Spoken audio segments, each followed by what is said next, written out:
ये देखिएगा,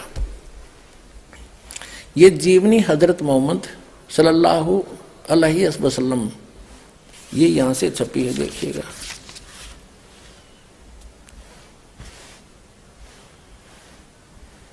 मोहम्मद इनायतुल्लाह सुबहानी, अनुवादक नसीब गाजी फलाई, मकरजबी मकतबा इस्लामी पब्लिशर नई दिल्ली से। यहाँ देखिएगा, जीवनी हजरत मोहम्मद सल्लल्लाहु अलैहि वसल्लम हिंदी, इस्लामी साहित्य ट्रस्ट, प्रकाशन नंबर 81, सर्वाधिकार प्रकाश का दिन। नाम मूल किताब मोहम्मद अरबी उर्दू से इसकी हिंदी की गई है, ये यहाँ से छपी है और ये यहाँ से मुद्रक है इसका। अब इसमें आपको ले चलते हैं, थोड़ा सा दिखाएंगे, ज्यादा नहीं, संकेत बहुत है समझदार को। 164 पृष्ठ दिखाते हैं इस पुस्तक के। यहाँ लिखा है कि प्यारे नबी सल्लल्लाहु हजरत मोहम्मद अपने सच्चे साथियों के बीच बैठे, अल्लाह ने उनको जो बड़े बड़ी नेमत दी थी उनका जिक्र करने लगे और बैतुल मकदिस से आकाश पर जाने का हाल सुनाया। वहाँ कुदरत के जो जलवे देखे थे उनको भी बयान किया। आप सल्लल्लाहु ने फरमाया कि इस तरह हजरत जबरील अलैहि मुझे पहले आकाश पर ले गए। वहाँ इंसानों के बाप हजरत आदम अलैहि मिले। उनका हाल यह था कि जब दाईं ओर देखते तो खिल उठते और हंसने लगते और बाईं ओर देखते तो मारे गम के आंसू भी भर लेते, क्योंकि दाईं ओर उनकी नेक औलाद के कर्म थे और बाईं ओर उसके बद के। हजरत आदम अलैहि ने आप सल्लल्लाहु यानी हजरत मोहम्मद को देखा तो बोले, तुम्हारा आना मुबारक है नेक नबी, है नेक बेटे। आप सल्लल्लाहु ने पूछा, जबरील यानी हजरत मोहम्मद ने जबरील देवता से पूछा, ये कौन है? तो उन्होंने जवाब दिया, जबरील ने बताया कि ये आदम अलैहि है, हजरत आदम है, इस सारे इंसानों का बाप। फिर जबरील अलैहि आपको दूसरे आकाश पर ले गए। अब देखो, एक तो इस तरह ये सिद्ध होगी कि जिस जन्नत में ये कुरान शरीफ के आधार से ये तो नमाज आदि पढ़कर जाना चाहते हैं जन्नत में, वहाँ गए हुए प्राणी कितने सुखी। बाबा आदम को ये सुप्रीम मानते अपना, और वो जन्नत में बैठा है, एक बार तो रो रहा है, एक बार हंस रहा है। क्योंकि अब देखो, इनकी यह थ्योरी भी गलत सिद्ध होगी कि जब क़यामत आओगी, जब बस सारे पैदा किए जाएंगे इतने इसका वहाँ रहेंगे। अब ये बाबा आदम की सारी संतान ऊपर जा रही और ये हजरत ईसा, हजरत मूसा, हजरत अब्राहिम, दाऊद और ये सारे ऊपर बैठे। अब दिखाते हैं आगे। तो कहने का भाव ये है कि तू वो उस जन्नत ने के चाटे, वहां भी दुखी वो आदम, कभी रो रहा है कभी हंस रहा है। क्या इसी को जन्नत कहते हैं? यह साधना गलत है। जहाँ ये जाते हैं वो ये काल का लोक है, ये पितर लोक है। और वहाँ एक तरफ पितर लोक है, एक तरफ स्वर्ग है, एक तरफ नरक है। वो बहुत बड़ा क्षेत्र है। तो ये पितर लोक में बैठे हैं सारे, तो वो खाक है वो जन्नत, जहाँ वहाँ भी दुखी सबका। इनका हेड ऑफ द डिपार्टमेंट हजरत आदम वहाँ बैठा, कभी रो रहा है कभी हंस रहा है। इसी को जन्नत कहते हैं। कहते हैं वहाँ दुख नहीं, इस तो बड़ा दुख और क्या होगा, सुख का सांस नहीं वहाँ पर। अब ये जन्नत है, इसको जन्नत कहते। देखो, प्यारे नबी सल्लल्लाहु अपने सच्चे साथियों के बीच बैठे थे, ये सारा बता दिया।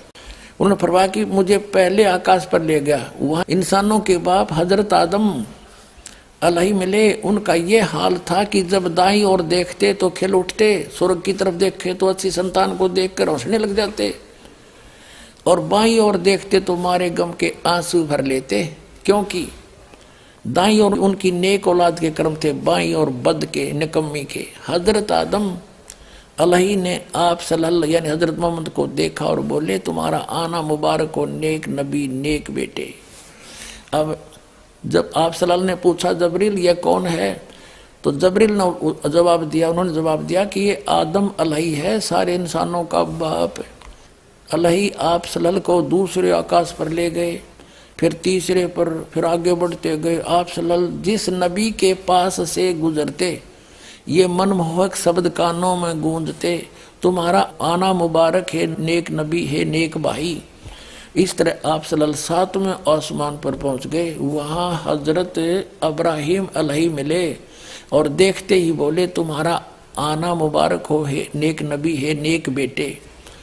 आप सल्लल्लाहु आगे बढ़े और आगे बढ़े और बढ़ते गए। रास्ते में सौंदर्य के रूप भी देखे, प्रकोप के दृश्य भी, हजारों फरिश्ते भी नजर आए। ये हजारों देवता भी हैं, उनके भी, मुसलमाना के भी देवता हैं, फरिश्ते माने देव और सजदे में पड़े हुए रब का गुणगान कर रहे थे। बढ़ते बढ़ते आप अल्लाह के सिंहासन के करीब पहुंच गए, पर्दे के पीछे। वहां आप सलल पर और आप सलल की उम्मत पर 50 नमाज दर्ज हुई। वापस आए तो हजरत मूसा अलैहि के पास से गुजर हुआ। कहा कि क्या फर्ज हुआ उम्मत पर? उन्होंने देखते ही पूछा। कहने का भाव यह है कि वो 50 नमाज दी, वो पर्दे के पीछे से बोलता ये काल है, कभी सामने नहीं आता किसी के। श्रीमद् भगवद गीता अध्याय नंबर 7 के श्लोक नंबर 24-25 में कहता कि अर्जुन, मैं अपनी योग माया से छुपा रहता हूं, मैं कभी किसी के समक्ष नहीं आता। ये मेरा घटिया अटल नियम है, अविनाशी नियम है। ये पर्दे से पीछे बोल रहा है, निराकार बताओ। फिर पर्दे की क्या जरूरत थी? जब निराकार होता तो वो सामने क्यों नहीं आता? भगवान कोई चोर है क्या? वो भगवान तो यहाँ आता है, हमारे साथ साथ फिरते रहते थे। अल्लाहू अकबर, काशी माँ 120 वर्ष रह कर गए, वो हमारे सच्चे भगवान। ये तो गुप्त रहता है, अपना तुम आगे देखो।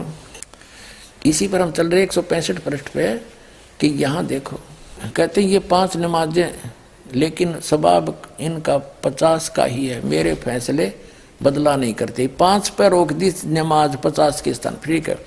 पूरी रात बीत गई और आप सल्लल्लाहु के प्यारे साथी बैठे रहे। ये जो अपनी आत्म कथा जो ऊपर देखा वो बता रहे थे हजरत मोहम्मद जी, वो देख रहा। पूरी रात बीत गई और आप सल्लल्लाहु प्यारे साथियों बैठे रहे। आप सल्लल्लाहु ने आकाश पर जो दृश्य देखे थे, खुदा की कुदरत के और जो जो जलवे नजर आए थे, उन्हें आप पूरी दिलचस्पी के साथ सुना रहे थे। साथी मजे ले लेकर सुन रहे थे। आपने जन्नत में जो कुछ देखा, या उनकी जन्नत, आपने जो जन्नत में जो कुछ देखा वह भी बयान किया और नेक साथियों को खुशखबरी दी। जन्नत में यह नेमतें तुम्हारा इंतजार कर रही हैं। अब और दिखाते हैं 161 पृष्ठ पर देखो।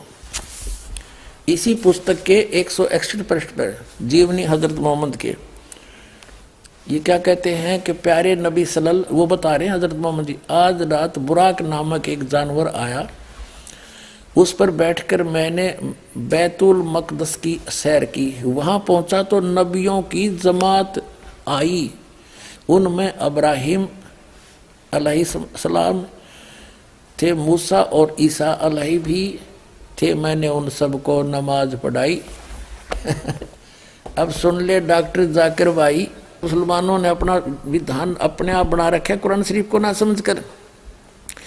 अब ये कहते हैं जब सारे कब्रों में दबा दो, दबाते रहो, और तो ये आवेगी 4 अरब 32 करोड़ वर्ष जब बीत जाएंगे, जब यह कयामत आवेगी, इतने तो वो उन कब्रों में फंसे रहेंगे, सड़ेंगे पड़े पड़े, एज पर योर रूल। बाकी ये गलत है तुम्हारा मानना। अगर ये नियम फाइनल होता, हजरत मोहम्मद जी को ये ऊपर ले गए हुए सारे नबियों की जमात वहाँ ऊपर देखा जन्नत में, उनको नमाज पढ़ाई, बाबा आदम मिले, बाबा आदम की सारी संतान वहाँ नरक में पड़ी, कुछ जन्नत में। ये सिद्धांत भी इनका गलत सिद्ध हुआ कि जो बाद में ही सब जीवित किए जाएंगे, ये गलत सिद्धांत है, भ्रमित है। वास्तविकता ये है कि जन्म मरण जो परमात्मा ने आकर बताया ऐसे ही होता है, लेकिन पूर्ण परमात्मा की सत भक्ति करने के उपरांत फिर ऐसे स्थान पर चले जाएंगे वहाँ नरक नहीं है, वहाँ जन्नत ही जन्नत है, वो सतलोक है। वहाँ भी मनुष्य जैसा शरीर होगा लेकिन दूसरा मटेरियल होगा।